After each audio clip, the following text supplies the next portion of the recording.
Bonjour Marielle Certain. Bonjour. Je m'appelle Magali Netreval de l'association à but non lucratif Dyspraxie.lu au Luxembourg. Vous êtes ergothérapeute libérale dans la région de Toulouse et auteur du blog 10 et performant. Aujourd'hui, je souhaite faire connaître l'existence de la tablette numérique iPad au grand public comme un autre outil disponible pour les élèves présentant des troubles d'apprentissage tels que la dyslexie et la dyspraxie. J'aimerais donc avoir votre avis d'ergothérapeute sur la tablette iPad comme outil de compensation pour les élèves 10 en classe et aux examens. J'aurai 3 questions. Voici la première. Pourquoi aujourd'hui considérer la tablette iPad comme un outil de compensation pour un élève 10?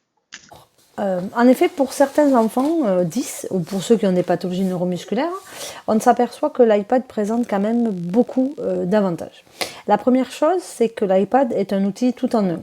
C'est un seul équipement qui va nous regrouper le scanner, l'appareil photo, la synthèse vocale, et tout ça dans un outil qui est léger et qui est facilement transportable dans un sac à dos. La deuxième chose, c'est que l'iPad a quand même un grand côté intuitif. Les enfants ont moins de mal, peut-être effectivement que les adultes, à le prendre en main, alors qu'en comparaison, l'ordinateur est un peu plus complexe. L'enfant peut faire aussi avec l'iPad une photo du tableau et travailler directement dessus. Il peut aussi faire une photo du cours de son camarade ou d'une feuille donnée par l'enseignant et travailler directement dessus, notamment avec le logiciel Notability. Je me rends compte aussi que pour la majorité des choses, comme écrire des mathématiques, annoter des PDF, tout est en place dans l'iPad. Donc c'est un outil vraiment complet. Une des choses qui est quand même assez importante, c'est que c'est un outil qui est fiable. On a rarement des bugs avec l'iPad, à la différence peut-être effectivement des PC où si les mises à jour ne sont pas faites régulièrement, celui-ci bug. Et puis la dernière chose, c'est que les tablettes, comme l'iPad, font partie maintenant depuis l'année dernière des aménagements acceptés pour les diplômes nationaux, comme les brevets, comme le bac. Donc il est important d'en informer les parents, les enfants et surtout les enseignants pour qu'ils puissent s'informer à ce sujet. Merci Marielle. Voici ma deuxième question. Comment expliquez-vous que l'iPad pour 10 soit si peu connu en France ? Alors, je pense qu'un des premiers freins pour la mise en place de l'iPad par la MDPH, c'est son coût. La MDPH trouve sûrement que l'iPad a un coût financier assez énorme comparé à des ordinateurs sous Windows. Pour autant, quand on ajoute tous les logiciels annexes qu'il faudra mettre dans un ordinateur pour que l'enfant puisse être autonome, le coût de l'ordinateur flambe aussi vite. Et donc, en comparaison, l'iPad peut être aussi un choix intéressant. La deuxième chose, c'est que la méconnaissance du grand public fait que pour la généralité des gens, l'iPad, c'est un outil de luxe, c'est un outil de loisir, c'est pas un outil de travail. Alors qu'en fait, nous avons dans l'iPad toutes les modalités, ou du moins tous les outils qui peuvent permettre une compensation des troubles d'apprentissage dans le cadre scolaire. Une des troisièmes choses, je pense aussi, vient des ergothérapeutes. En France, l'outil informatique est souvent préconisé dans le cadre des bilans en ergothérapie des enfants, souvent effectués par des ergothérapeutes libérales. Et les ergothérapeutes libérales ne sont pas toutes formées à l'iPad et pour autant, c'est quand même elles qui préconisent les outils. Donc il va falloir aussi faire un grand travail de formation auprès des ergothérapeutes pour qu'elles puissent se tenir au courant des dernières innovations techniques et surtout des dernières possibilités techniques pour les enfants qu'elles accompagnent et qu'elles puissent préconiser cet outil dans le cadre de leur bilan d'ergothérapie puisque l'idée est quand même d'adapter et d'adapter et de préconiser l'outil le plus adapté à l'enfant. Et l'iPad est une de ces solutions. Merci Marielle. Selon vous, que faut-il savoir de l'iPad ? Quelles applications les élèves 10 utilisent-ils ? Et où trouver ces informations ? Dans l'iPad, nous avons Notability, qui va devenir le cartable numérique de l'enfant. C'est l'équivalent de OneNote dans le PC pour Windows.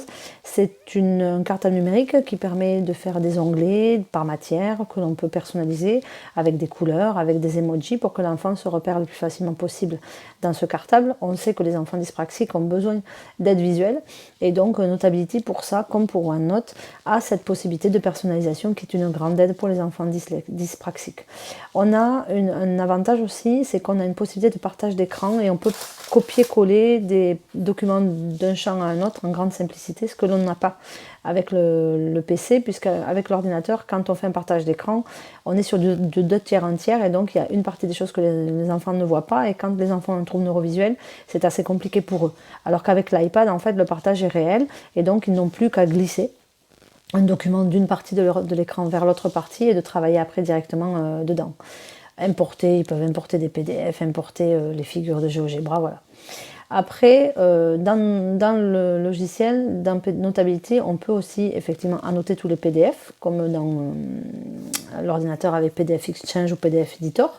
On a aussi la possibilité d'avoir les manuels numériques avec l'association Booking.lu, qui je pense est une association et un outil qu'il ne faut pas dénigrer, et surtout qu'il faut vraiment l'utiliser, parce que pour 20 € par an, avoir tous les manuels numériques, c'est quand même pas un luxe, c'est vraiment un outil à part entière.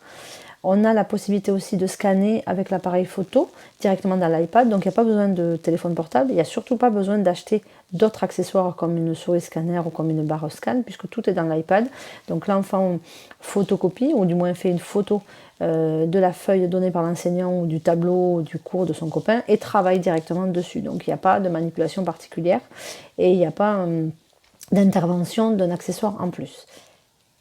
Une des limitations en fait que je verrai peut-être dans l'iPad, mais qui va bientôt être résolue, c'est qu'avec l'ordinateur, on a la possibilité, quand on a Word, de mettre l'extension Studies, qui est quand même une grande avancée. Et en l'occurrence, nous avons tous les schémas de sciences, de physique, d'SVT, de chimie. Et ça, c'est une grande aide pour les enfants qui sont en collège et qui sont en lycée, ce qu'il n'a pas pour l'instant dans l'iPad. Alors, effectivement, je pense que c'est quelque chose qui risque d'arriver. Merci Marielle. Oui, on se rassure qu'avec le stylet et l'application Notability, cela apporte déjà une aide importante au schéma, mais surtout que ces fameux schémas pré-préparés pour l'électricité, la mécanique, etc., pourraient tout à fait devenir disponibles sur iPad d'ici quelques mois. Donc ça, c'est une bonne nouvelle. Comme ça, les sciences redeviennent tout à fait comparables par rapport au PC. Donc, pour ceux qui veulent des informations supplémentaires pour l'iPad, eh bien, vous verrez des liens en fin de présentation. En conclusion, je me réjouis qu'en Belgique et au Luxembourg, la situation vis-à-vis de l'iPad pour les élèves 10 a déjà beaucoup évolué. Par exemple, en Belgique, il y a un peu plus de 3500 élèves 10 qui étudient en classe et qui passent leurs examens sur iPad. Et au Luxembourg, l'iPad a été choisi comme l'outil préférentiel de compensation pour les élèves à besoins particuliers, notamment les élèves dyslexiques et dyspraxiques. Il est donc déployé sur tout le territoire par l'équivalent de la MDPH au Luxembourg. Donc, merci encore, Marielle. Avec plaisir. J'espère que cette interview contribuera à mieux faire connaître l'iPad pour l'élève 10 en France. Merci. J'espère aussi. Merci à vous.